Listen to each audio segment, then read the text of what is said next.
स्वागत है आप सभी का आपके अपने यूट्यूब चैनल पे। इसमें हम डेटाबेस मैनेजमेंट सिस्टम अभी कवर कर रहे हैं। जैसे कि पिछले क्लास में हम लोगों ने डेटा मॉडल को देखा, जिसमें हमने hierarchical network, relationship model, ER model and object oriented model को पढ़ा। आज उसी को आगे बढ़ाते हुए हम पढ़ने वाले हैं इंटिटी रिलेशनशिप डायग्राम मॉडल। ये ईआर मॉडल का ही एक्सटेंशन है। देखिए, तो ईआर मॉडल में हमने क्या पढ़ा, जो ईआर मॉडल क्या होता है। तो ईआर मॉडल एक, देखिए यहाँ पे लिखा है, it represent pictorial relationship among entity to be stored in a data. ER model it is also known as a ER diagram, जिसको डेवलप किया है पीटर चेन ने 1971 में। अब देखिए, ईआर मॉडल की जरूरत क्यों पड़ी। जैसे प्रीवियस मॉडल में हम लोगों ने ये देखा, प्रीवियस वीडियो में हम लोगों ने ये पढ़ा कि ईआर डायग्राम क्या होता है। तो ईआर डायग्राम एक पिक्टोरियल रिप्रेजेंटेशन होता है। इसका यूज सबसे ज़्यादा हमारे डेटाबेस डिज़ाइनर करते हैं। देखिए, डेटाबेस डिज़ाइनर इसका यूज कैसे करते हैं। डेटाबेस डिज़ाइनर सीधा डेटाबेस में टेबल और कॉलम्स नहीं बनाते हैं। वो यूज़र से उसकी रिक्वायरमेंट को लेते हैं, उसे एक पिक्टोरियल डायग्राम मेटिकल फॉर्म में, जिसे हम ईआर डायग्राम बोलते हैं, उसमें रिप्रेजेंट करते हैं। और फिर हम यूज़र को दिखाते हैं, आपको ये सब फील्ड चाहिए, ये सब रिक्वायरमेंट है आपकी। और फिर उस ईआर डायग्राम को टेबल के फॉर्म में डेटाबेस डिजाइनर डिजाइन करते हैं। डेटाबेस डिजाइनर डेटाबेस को कैसे डिजाइन करते हैं, टेबल के फॉर्म में ही, जो कि रो और कॉलम से मिला हुआ हो। तो इंटिटी रिलेशनशिप डायग्राम मॉडल का यूज इसलिए हुआ, और ये काफी फेमस है और ये काफी हेल्पफुल है रिलेशनल मॉडल का। रिलेशनल मॉडल भी हमने पिछले बार पढ़ा है। टेबल को ही हम रिलेशन बोलते हैं। तो चलिए, अब ये हमें पता चल गया जो इंटिटी रिलेशनशिप डायग्राम मॉडल क्या है। अब हम देखते हैं कंपोनेंट्स क्या है ईआर मॉडल के। तो ईआर मॉडल तीन चीज पे काम करता है, इंटिटी, एट्रीब्यूट, रिलेशनशिप। अब इंटिटी के दो टाइप हो गए, वीक इंटिटी और स्ट्रॉन्ग इंटिटी। एट्रीब्यूट के क्या हो गए, की attribute, composite, multi value, derived and so on. Attribute है इसके। रिलेशनशिप मॉडल, रिलेशनशिप में क्या होता है, relationship ER model 1 to 1 relationship होता है, 1 to many रिलेशनशिप होता है, many to 1 रिलेशनशिप होता है and many to many relationship. तो इस वीडियो में हम इंटिटी और एट्रीब्यूट्स का बात करेंगे, और रिलेशनशिप के लिए मैं एक अलग से एक वीडियो बनाऊंगी। आज हम जानते हैं जो इंटिटी और एट्रीब्यूट क्या होता है, और इंटिटी रिलेशनशिप डायग्राम मॉडल क्या होता है, ये हम जान लिए। इसका यूज कौन करता है और क्यों करता है, ये भी हम जान लिए। तो आइए हम देखते हैं इंटिटी क्या होता है। पहले हम डेफिनेशन को देखते हैं। तो entity represent real world object और concept about which data is stored in a database. देखिए, इंटिटीज के कहने का क्या मतलब है। इंटिटी जो है सो एक रियल वर्ल्ड ऑब्जेक्ट का कॉन्सेप्ट है, एक रियल वर्ल्ड ऑब्जेक्ट है जो डेटा को स्टोर करता है डेटाबेस में। अब आपको मैं एक एग्जांपल के थ्रू बताती हूँ। जैसे कि हमारे पास 3 टाइप के या 4 टाइप के, सपोज कर लिए 5 टाइप के हमारे पास पेन है, और पांचों रेड कलर के हैं। तो क्या वो इंटिटी है? आप खुद सोचिए, वो इंटिटी है? वो इंटिटी नहीं है। क्यों? क्योंकि अगर हम उस 5 पेन में से किसी को बोलेंगे जो उसमें से एक पेन हमें दे दो जो अलग है, तो वो क्या पहचान पाएगा जो कौन सा अलग है? क्योंकि सबके सेम कलर है, सब लिखता सेम है, सबके प्राइसेस सेम है, नहीं। लेकिन अगर उसी 5 पेन में से एक रेड कलर का है, एक ब्लू कलर का है, एक ग्रीन कलर का है, एक ऑरेंज कलर का है, एक येलो कलर का है, तो क्या वो इंटिटी है? तो हाँ, वो इंटिटी है। क्यों? क्योंकि वो यूनिक है, ये अलग है, उसे हम पहचान सकते हैं। जो वो एक अलग पेन है, बोलेंगे रेड कलर कलर का पेन दो मुझे, तो आप मुझे दे सकते हो रेड कलर का पेन, तो वो हो गया एक इंटिटी।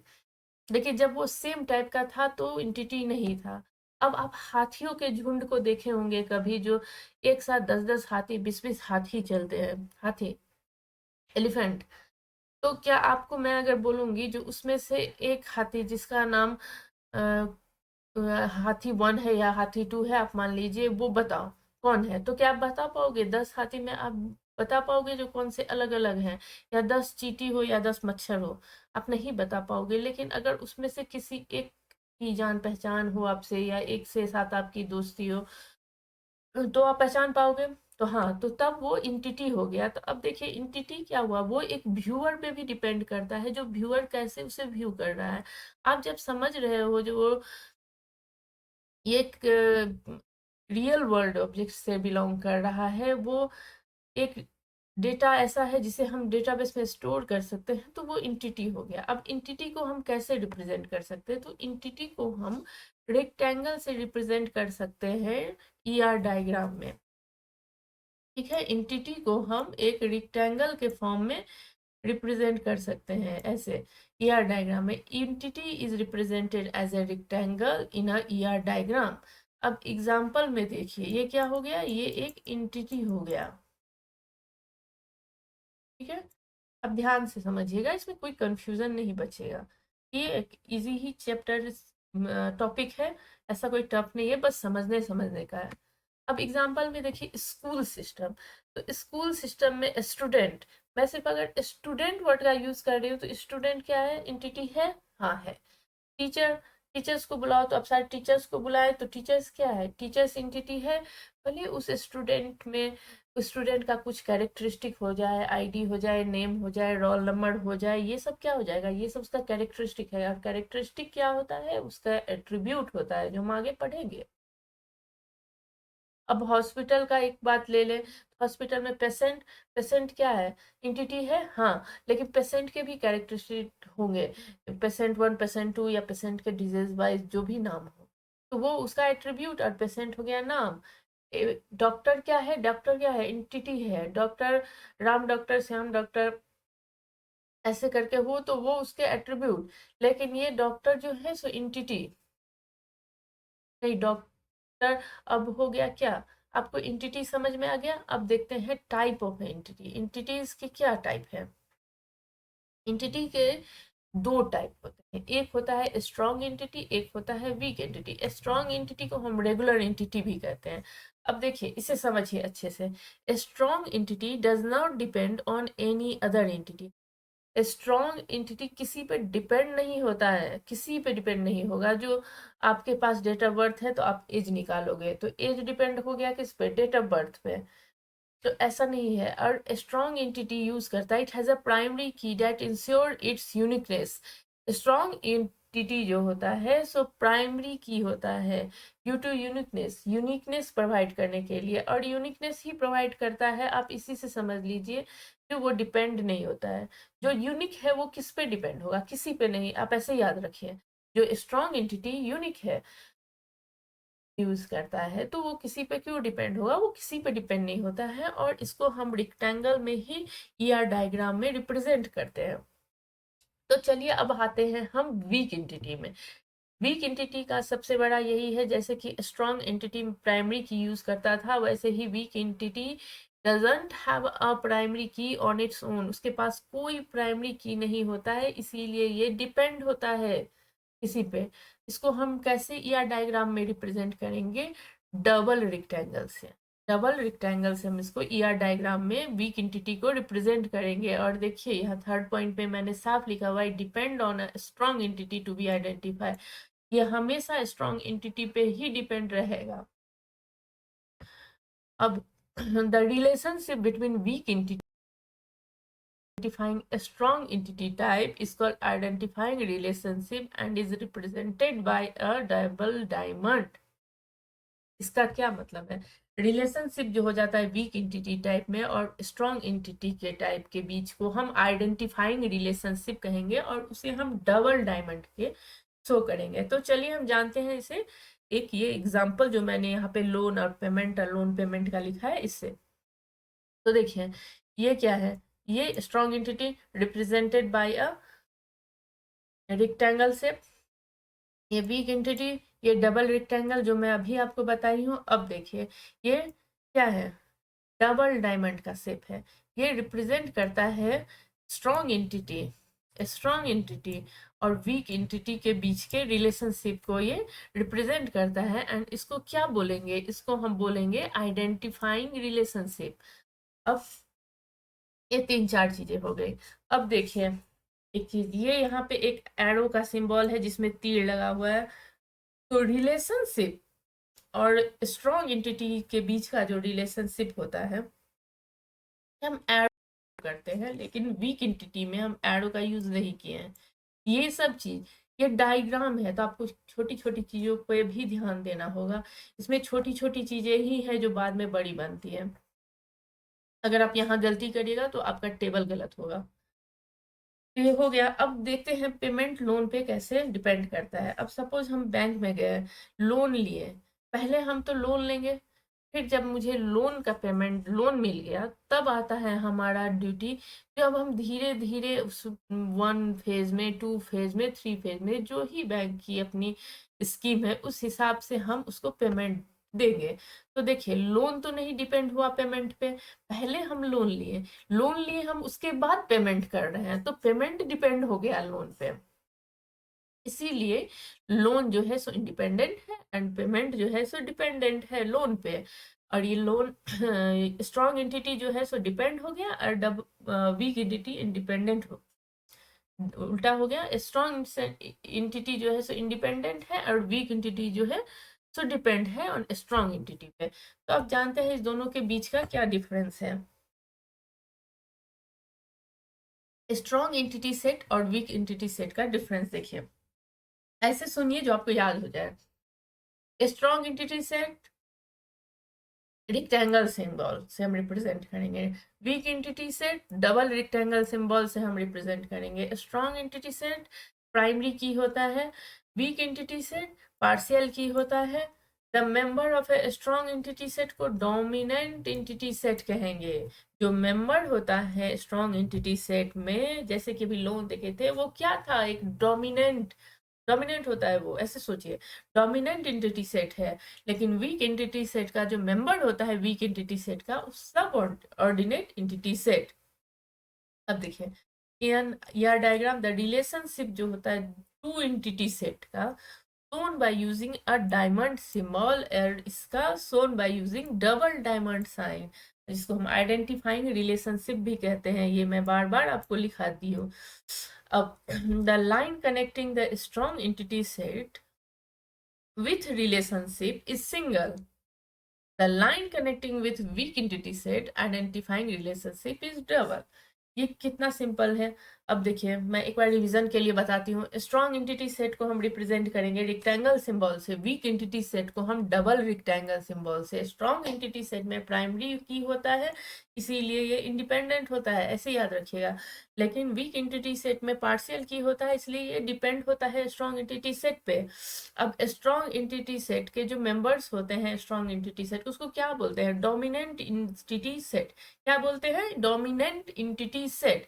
और जो मेंबर होता है वीक एंटिटी सेट का, उसको हम सब ऑर्डिनेट एंटिटी सेट बोलते हैं। क्या बोलेंगे, सब ordinate entity set.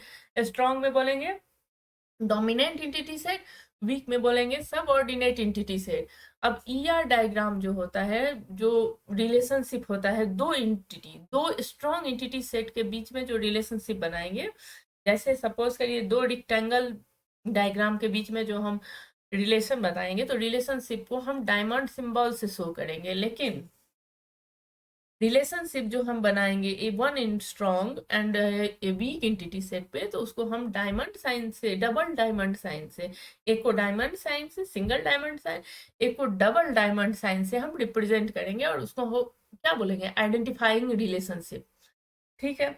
The line connecting, जो लाइन कनेक्ट करता है स्ट्रॉन्ग एंटिटी सेट को, उसको हम सिंगल लाइन से रिप्रेजेंट करेंगे और यही हम वीक एंटिटी सेट में डबल लाइन से रिप्रेजेंट करेंगे। तो आई होप आपको एंटिटी के ये टाइप, ये दोनों समझ में आ गए होंगे। इससे ज़्यादा इसमें ज़्यादा कुछ नहीं है। तो चलिए आगे बढ़ के हम देखते हैं ईआर डायग्राम में कौन कौन से सिंबल यूज होते हैं। तो देखिए ध्यान से देखिएगा, ये सब याद रखने की चीजें भी है और कुछ पढ़ लीजिएगा तो याद खुद ब खुद हो जाएगा। जैसे कि रेक्टेंगल, रेक्टेंगल जब हम इंटिटी लिखते हैं तो रेक्टेंगल का यूज होता है, जब हम एट्रीब्यूट का यूज करते हैं तो ओवल का यूज होता है, जब रिलेशनशिप की बात होती है तो डायमंड, डायमंड आ जाता है, और जब इंटिटी टू रिलेशनशिप की बात होगी, इंटिटी टू रिलेशनशिप, तब ये सिंगल लाइन, और इंटिटी टू एट्रीब्यूट की होगी तो ये एरो लाइन। याद रखिएगा, इंटिटी टू रिलेशनशिप सिर्फ रिलेशनशिप जो दिखा रहा है वो एक सिंगल लाइन, और इंटिटी टू एट्रीब्यूट ये हो गया एरो वाली। अब मल्टी वैल्यू, जिसकी दो वैल्यू हो, मल्टी वैल्यू मतलब दो वैल्यू नहीं, एक से ज्यादा वैल्यू हो, उसको हम डबल इलिप्स से शो करेंगे। डिराइव्ड एट्रीब्यूट को हम डैश इलिप्स से रिप्रेजेंट करेंगे। डबल रेक्टेंगल अभी पढ़े हैं, weak entity, strong entity single rectangle, ये क्या है, ये स्ट्रॉन्ग है। इलिप्स विथ लाइन की attribute, double diamond, weak entity relationship. इसका आप स्क्रीनशॉट ले लें, क्योंकि ये आपको याद रखना है। आपको ये भी एग्जाम में पूछा जा सकता है, जो डायग्राम दे दे, ये वीक एंटिटी है, ये डिराइव्ड एट्रीब्यूट है, बट आपको ध्यान पे रखना है। 2-3 एग्जाम्पल के साथ आपको याद हो जाएगा। अब चलिए एक एग्जाम्पल यहीं पे मैं आपको एक्सप्लेन करने के लिए रख दी हूँ। अब देखिए, ये स्टूडेंट टेबल, स्टूडेंट और कोर्स इसलिए लेती हूँ ताकि आप लोगों को इजी हो जाए स्टूडेंट कोर्स समझने में। तो ये स्टूडेंट का टेबल है, जिसमें स्टूडेंट के ID, name, date of birth, mobile है, ये एम से मोबाइल, मोबाइल 1 मोबाइल 2, दो मोबाइल है के पास मतलब मोबाइल नंबर है। ये कोर्स देखिए, course ID, course name, student name, exam date, ठीक है। और ये स्टूडेंट क्या होता है कोर्स के साथ, स्टूडेंट कोर्स के साथ इनरोल होता है ना। कोर्स डिपेंड है स्टूडेंट पे, लेकिन स्टूडेंट नहीं डिपेंड है। स्टूडेंट कोर्स, स्टूडेंट ही कोर्स को इनरोल करेगा, कोर्स तो स्टूडेंट को नहीं इनरोल करेगा। तो देखिए, दोनों के बीच में इनरोलमेंट का ही काम हो रहा है, तो दोनों के बीच का ये जो इनरोल है, ये दिखाता है जो स्टूडेंट और कोर्स के बीच में ये रिलेशनशिप हो गया, ठीक है। अब अब स्टूडेंट क्या है, स्टूडेंट एक हमारा इंटिटी है, किसी पे डिपेंड नहीं है। स्टूडेंट हमारा इंटिटी है, इसको हम रेक्टेंगल से रिप्रेजेंट किए। कोर्स हमारा इंटिटी है, इसे हम रेक्टेंगल से रिप्रेजेंट किए। अब देखिए, ID, name, date of birth, इसको हम इलिप्स से ये देखिए इलिप्स से, इलिप्स क्या करता है, इलिप्स करता है हमारा एट्रीब्यूट को शो, तो हम इसे इलिप्स से रिप्रेजेंट किए। एट्रीब्यूट क्या होता है, किसी का कैरेक्टरिस्टिक, इंटिटी जो होता है उसका कैरेक्टरिस्टिक, वो होता है एट्रीब्यूट, ठीक है। अब आप देखिए यहाँ पे मोबाइल, मैं मोबाइल को क्यों ये डबल इक्लिप्स से शो क्यों, आपको डबल इक्लिप्स का पता है यूज। अब देखिए क्या होता है, मल्टी वैल्यू एट्रीब्यूट। डबल इक्लिप्सेस क्या होता है, मल्टी वैल्यू एट्रीब्यूट, जिसकी वैल्यू एक से ज्यादा हो उसे हम मल्टी वैल्यू एट्रीब्यूट कहते हैं। तो मोबाइल कहाँ कितना है, यहाँ इसके पास एक है, दो है, मोबाइल नंबर इसके पास दो है, इसीलिए उसे हम मोबाइल को एक ऐसे डबल इलिप्स में दे दिए। अब यहाँ आया date of birth, date of birth तो यहाँ एट्रीब्यूट है इसका, लेकिन क्या आप डेट ऑफ बर्थ से एज निकाल सकते हैं। अगर आपका डेट ऑफ बर्थ है 2000, आप ईयर समझिए, या 2/1/2000, 2000 में आप पैदा हुए, तो 2025 तक आपकी क्या एज हुई, 25 साल। मंथ का आप हटा लो, तो ऐसे ईयर ईयर का लो, तो 25 साल हो गया ना आपका एज।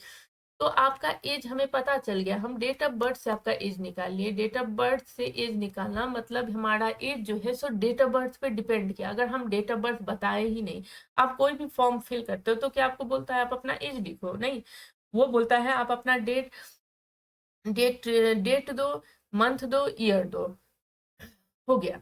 आप हमेशा उससे कैलकुलेट करके आप उसका एज निकाल लिया जाता है, तो वो डिराइव्ड हो गया। एज जो है हमारा डिराइव्ड हो गया डेट ऑफ बर्थ से। तो देखिए, उसे हम डैश इलिप्सिस से मेंटेन सिंबल से रिप्रेजेंट किए हुए हैं एज को, जो कि एज आपको इस टेबल में है ही नहीं।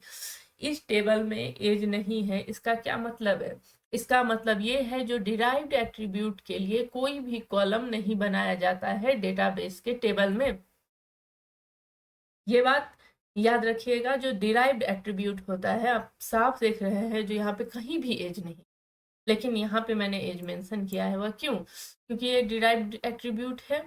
डिराइव्ड एट्रीब्यूट का किस पे डिपेंड किया, डेट ऑफ बर्थ से, और इसका कोई भी कॉलम नहीं होता है किसी भी डेटाबेस के टेबल में। अब हम आते हैं कोर्स टेबल पे। अब CID क्या हुआ, एक एट्रीब्यूट सी नेम एट्रीब्यूट। अब स्टूडेंट नेम, स्टूडेंट नेम नहीं होगा यहाँ पे, मैंने गलती से लिख दिया है। एस डेट और ई डेट, ये हो गया हमारा एस डेट।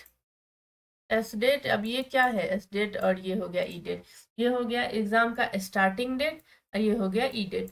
अब देखिए यहाँ पे हमने ये 4 एट्रीब्यूट बनाए। अब फिर आप सोचेंगे जो ये ड्यूरेशन कहाँ से है, आप एग्जाम का जो स्टार्टिंग, एग्जाम नहीं, कोर्स का जो स्टार्टिंग डेट है और ई डेट है, ये ई डेट कोर्स का, यहाँ ई डेट का मतलब हो गया end date, starting date end date. Course का जो स्टार्टिंग डेट है और कोर्स का इंड डेट मेरे टेबल में है।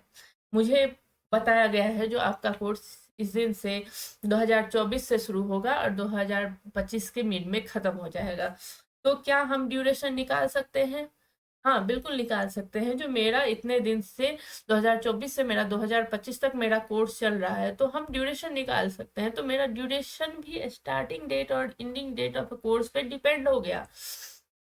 तो वो क्या हो गया, वो भी एक डिराइव्ड एट्रीब्यूट हो गया। और आप देख सकते हैं कि मैं इसे रिप्रेजेंट की हूँ इसीलिए डैश इलिप्सिस से।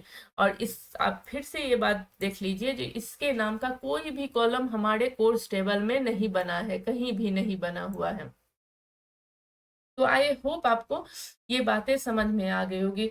हमारे इंटिटी जो होते हैं, इंटिटी नाम का हमारा टेबल बनता है और हमारे जितने एट्रीब्यूट होते हैं वो रो कॉलम में डिवाइड हो जाते हैं। नहीं, रो कॉलम में नहीं, हमारे जितने भी एट्रीब्यूट होते हैं वो हमारे कॉलम होते हैं। इंटिटी जो होता है वो टेबल का नेम होता है और जितने हमारे एट्रीब्यूट होते हैं वो हमारे कॉलम्स होते हैं। आपको इससे इंटिटी और एट्रीब्यूट के बहुत सारी बातें पता चली होंगी। तो चलिए अब हम जानते हैं एट्रीब्यूट्स के बारे में, जो हमारा एट्रीब्यूट्स क्या होता है। तो देखिए, हमारा एट्रीब्यूट होता है, attribute describe the property of an entity. जो मैं अभी बता रही हूँ, अभी मैंने क्या कहा, एक स्टूडेंट था, ठीक है। अब स्टूडेंट का जो आईडी हुआ, स्टूडेंट के जो नाम हुए, स्टूडेंट का जो रोल नंबर हुआ, स्टूडेंट के जो क्लास हुए, ये सारे क्या हो गए, एट्रीब्यूट। और ये क्या है, ये स्टूडेंट की प्रॉपर्टी है। सिर्फ स्टूडेंट को जान लेने से क्या होगा, स्टूडेंट के प्रॉपर्टी को भी जानना है। तो स्टूडेंट का जो प्रॉपर्टी है, स्टूडेंट की जो कैरेक्टरिस्टिक है, यहाँ स्टूडेंट कहने का मतलब था इंटिटी। इंटिटी का जो कैरेक्टरिस्टिक है, इंटिटी का जो प्रॉपर्टी है, वही है हमारा एट्रीब्यूट। अब देखिए, अभी हम पढ़ चुके हैं एट्रीब्यूट को हम रिप्रेजेंट करते हैं ओवल से। यार डायग्राम में समझ में आ गया। It is a column in A table that holds data value. ये भी मैं अभी बता चुकी हूँ, जो इंटिटी जो होता है वो टेबल का नेम होता है और ये एट्रीब्यूट जो होता है वो कॉलम्स होते हैं जो डेटा को होल्ड, डेटा वैल्यूज को होल्ड करते हैं। One of the attribute is consider as a primary key. हाँ, एट्रीब्यूट का ये कि प्रॉपर्टी होता है, जो एक एट्रीब्यूट को कम से कम हमें प्राइमरी की बनाना होता है यूनिकनेस के लिए, तभी हम उस डेटा को कॉल कर पाएंगे। जैसे कि स्टूडेंट है, अब स्टूडेंट में नेम सेम हो सकता है, क्लासेस सेम हो सकते हैं, इसीलिए हम या तो वहाँ रोल नंबर को हम बना दे प्राइमरी की, या तो हम स्टूडेंट के आईडी को। जनरली स्कूल्स में तो रोल नंबर को ही प्राइमरी की एज ए यूनिकनेस प्रोवाइड करने के लिए बनाया जाता है। एग्जाम्पल में वही पर्सन जिसका एट्रीब्यूट नेम एज एड्रेस है। पर्सन क्या हो गया यहाँ पे, इंटिटी, लेकिन उस पर्सन का नेम एज और एड्रेस जो हो गया वो हो गया हमारा एट्रीब्यूट। अब समझ गए इंटिटी और एट्रीब्यूट के बीच का डिफरेंस। अब देखिए, डिफरेंट टाइप ऑफ एट्रीब्यूट्स होते हैं, simple, composite, single value, multi value, derived, complex, store, की, नल, डिस्क्रिप्टिव। एक एक करके चलिए हम सभी को जानते हैं। तो चलिए देखते हैं सिंपल एट्रीब्यूट क्या होता है। तो सिंपल एट्रीब्यूट जो है, so independent attribute that can not be classified further, it can not be subdivided any other component other name, इसका एटॉमिक एट्रीब्यूट है। तो चलिए हम जानते हैं, सिंपल एट्रीब्यूट को हम एटॉमिक एट्रीब्यूट भी कह सकते हैं। क्योंकि इसको हम डिवाइड नहीं कर सकते, ये यूनिक ही होता है। ये इसको, जैसे कि हमारा एड्रेस है, एड्रेस को हम डिफाइन कर सकते हैं, जो city, street, state, mobile number 1 2 3 कितने ज़्यादा मोबाइल होते हैं। लेकिन जैसे कि यहाँ पे एग्जाम्पल दिया गया है स्टूडेंट का, तो स्टूडेंट का रोल नंबर को क्या आप सब डिवाइड कर सकते हैं? नहीं। एक ही रोल नंबर होगा। क्या स्टूडेंट के क्लास को आप डिवाइड कर सकते हैं? नहीं। स्टूडेंट के एज को आप डिवाइड कर सकते हैं? नहीं। ये सब सिंपल एट्रीब्यूट हो गया जिसकी एक सिंगल वैल्यू होती है और जो सब डिवाइड नहीं हो सकता है। इसको हम एटॉमिक एट्रीब्यूट भी कहते हैं। तो चलिए अब आते हैं हम कंपोजिट एट्रीब्यूट पे। ये अपोजिट फंक्शन होता है सिंपल एट्रीब्यूट का। मतलब ये आप ये याद रखिए, सिंपल एट्रीब्यूट के अपोजिट कंपोजिट एट्रीब्यूट। मतलब यही जो इसको हम डिवाइड कर सकते हैं, we can subdivide composite attribute into different component और subpart. Composite attribute are composed of one or more simple attribute. ठीक है, अब देखिए एग्जाम्पल, सब कुछ आपको एग्जाम्पल से ज़्यादा अच्छे समझ में आएगा। ये स्टूडेंट है, यहाँ रोल नंबर नेम एड्रेस 3 है। रोल नंबर को आप डिवाइड कर सकते हैं? नहीं, ये सिंपल एट्रीब्यूट हो गया। नेम को सब डिवाइड कर सकते हैं? नहीं। लेकिन आप एड्रेस को कर सकते हैं, सिटी में, स्ट्रीट में, स्टेट में। तो एड्रेस यहाँ कंपोजिट एट्रीब्यूट हो गया। तो सिंपल एट्रीब्यूट को हम सब डिवाइड नहीं कर सकते हैं, कंपोजिट एट्रीब्यूट को सब डिवाइड कर सकते हैं। Composite attribute one or more simple attribute से बना होता है। ठीक है, अब आते हैं हम single value attribute. Single value attribute किसको कहते हैं? जैसे कि नाम से ही पता चलता है इसका सिंगल वैल्यू है, इसका एक से ज्यादा वैल्यू ही नहीं है। It can not store more than one value. वही एग्जांपल हो गया सिंपल वैल्यू एट्रीब्यूट की तरह ही। रोल नंबर, एज, ये सब सिंगल वैल्यू। अब ठीक इसका अपोजिट हो गया मल्टी वैल्यू एट्रीब्यूट। मैं इसीलिए ऐसे पढ़ाई हूँ इसको, जो आपको याद करने में भी आसानी हो। जैसे कि सिंपल कंपोजिट, एक याद रहा, दूसरा उससे डिलीट हो गया। Single value, multi value.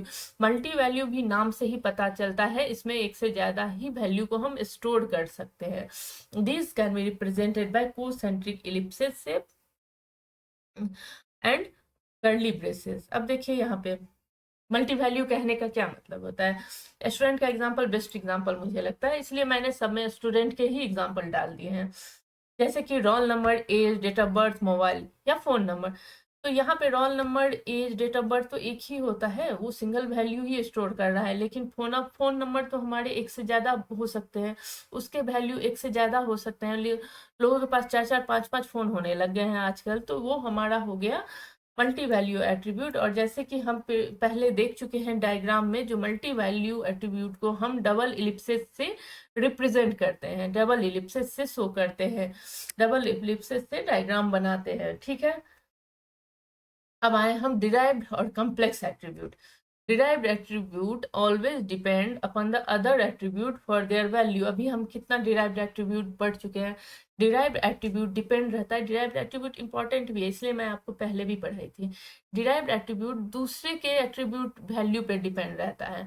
These attribute whose value can be derive from other value, और इसको हम डॉटेड ओवल शेप से रिप्रेजेंट करते हैं, जैसे कि अभी ही आपको दिखा चुकी हूँ। एज, यहाँ एज देखिए डॉटेड ओवल वैल्यू या इलिप्टिकल वैल्यू आप बोल सकते हैं, उससे मैंने इसे एज को रिप्रेजेंट किया है। क्या डिराइव्ड वैल्यू का कोई कॉलम होता है टेबल में? तो नहीं होता है। ये किस पे डिपेंड था? ये एज पे डिपेंड था हमारा डिराइव्ड एट्रीब्यूट। अब कम्प्लेक्स, कम्प्लेक्स का तो यूज बहुत ही कम होता है हमारे डीबीएमएस में, but form by the multi value and composite attribute. ये किसके कॉम्बिनेशन से बनता है? मल्टी वैल्यू और कंपोजिट एट्रीब्यूट से। मल्टी वैल्यू क्या था हमारा? मल्टी वैल्यू जिसमें एक से ज्यादा वैल्यू हो, और कंपोजिट जो कि one or more simple attribute से बने हुए हैं। These attribute have many sub section in their value. बहुत सब सेक्शन होता है, जैसे कि कॉन्टैक्ट इन्फो, ये बहुत अच्छा है। देखिए वैसे तो यूज नहीं होता है, फिर भी मैं बता दे रही हूँ। जो स्टूडेंट का जैसे एट्रीब्यूट हुआ रोल नंबर, नेम, कॉन्टैक्ट। अब कॉन्टैक्ट का देखिए कितने सब सेक्शन है, मेनी सब सेक्शन। यहाँ पे मैं साफ लिखी हुई मेनी सब सेक्शन। तो कॉन्टैक्ट इन्फो के हो गए फोन नंबर और एड्रेस। अब एड्रेस के भी तीसरी सेक्शन हो गए, स्ट्रीट, सिटी, स्टेट। ये हो गया कम्प्लेक्स एट्रीब्यूट। जैसे ही कि इसका नाम है कम्प्लेक्स, वैसे ये कम्प्लेक्स है, वैसे इसका यूज नहीं होता है डीबीएमएस में। अब हमारा आ गया स्टोर और की वैल्यू। अब स्टोर्ड एट्रीब्यूट क्या हुआ? Remain constant and fix for a entity instance, ये कांस्टेंट ही होता है। They help in driving the derived attribute, does not require any type of further update since they are stored in database. इसका यही नाम है, रिमेन कांस्टेंट और fix रहता है इसका एंटिटी, कोई चेंजेस नहीं। ये इसको हम अपडेट उतना नहीं कर सकते हैं जब तक इसको हम डेटाबेस में स्टोर ना कर ले। और की एट्रीब्यूट, की एट्रीब्यूट नाम से ही डिफाइन होता है। जो की एट्रीब्यूट क्या है, ये प्राइमरी की को यूज करता है। अभी हमने की एट्रीब्यूट के बारे में क्या पढ़ा है, अभी मैं आपको दिखाती हूँ। ये देखिए, की एट्रीब्यूट को कैसे रिप्रेजेंट करेंगे, ellipse with a single line, ellipse with a single line, ठीक है।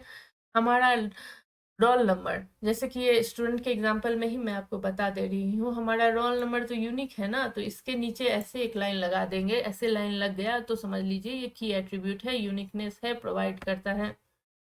अब नेक्स्ट आते हैं नल एट्रीब्यूट। नल वैल्यू लेता है जब इसमें कोई वैल्यू ना हो, ये नल वैल्यू ले लेता है। और descriptive attribute give information about the relationship set. Example देखिए, start date is descriptive attribute of a managed relationship। Descriptive attribute का बस इतना ही काम है, ये इंफॉर्मेशन देता है रिलेशनशिप के बारे में, रिलेशनशिप सेट के बारे में ये देता है। तो आई होप आपको आज की क्लासेस अच्छी लगी होगी। थोड़ी लंबी क्लासेस हो गई है, बट कोई नहीं, मुझे लगता है आप लोगों को एंटिटी क्या होते हैं, एट्रीब्यूट क्या होता है, एंटिटी क्या होता है, एंटिटी को हम रेक्टेंगल शेप में रिप्रेजेंट करेंगे। एंटिटी जो हमारा होता है वो हमारा टेबल का नाम हो गया। एट्रीब्यूट क्या होता है, एंटिटी के जो प्रॉपर्टीज होते हैं वो हो गया हमारा एट्रीब्यूट, जिसको हम ओवल शेप या एलिप्टिकल शेप में हम रिप्रेजेंट करते हैं, और वो हमारे टेबल के कॉलम्स होते हैं। इन दोनों के अलग अलग टाइप थे, हमने उसको देखा, जो वीक एंटिटी स्ट्रॉन्ग एंटिटी क्या होता है। बाकी एट्रीब्यूट के जितने थे, simple attribute, multi value, single attribute, composite, सारे कुछ को हमने देखा। अगर आपको किसी भी चीज़ में दिक्कत और परेशानी आ रही हो तो आप हमें कमेंट जरूर करें। तब तक के लिए थैंक यू, मिलेंगे हम अगले क्लास में।